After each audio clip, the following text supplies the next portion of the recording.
So first, let me talk about the biggest structuring issue that I think arises in the government contracting sphere, and it's a typical topic for obviously all deals, and that is what type of transaction you do, an asset purchase, a stock purchase, or a merger.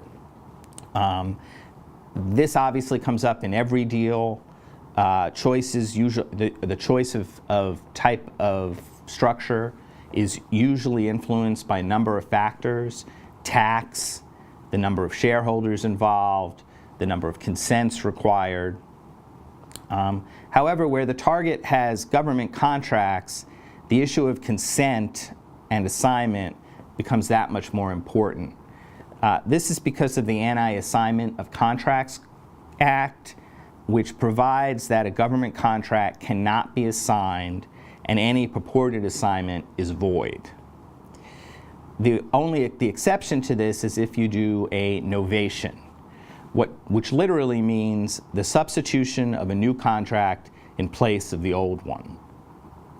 What this means is that in the government contracting sphere, where you are purporting to assign contracts, you actually have to novate them, which is a process that involves the government agreeing to a novation, and this will usually occur, and actually always occurs, after the transaction is closed, which creates a number of structuring issues, which I'll talk about later as to how you would handle that in the agreement. But for now, what I wanted to talk about was picking what type of structure you use up front may determine whether or not you need to do a novation.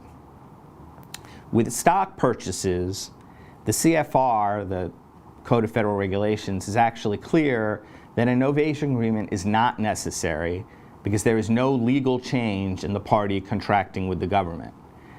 Thus, the issue becomes somewhat easy if you do a stock purchase.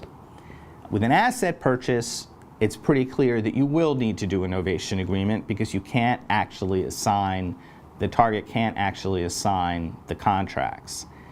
That raises the question of whether but one of the things that needs to be considered there is whether the government will allow you to novate.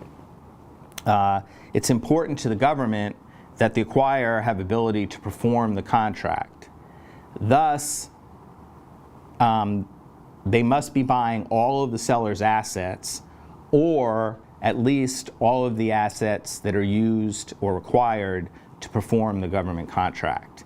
And this can become an issue that needs to be discussed with the government and get the government comfortable that that is occurring.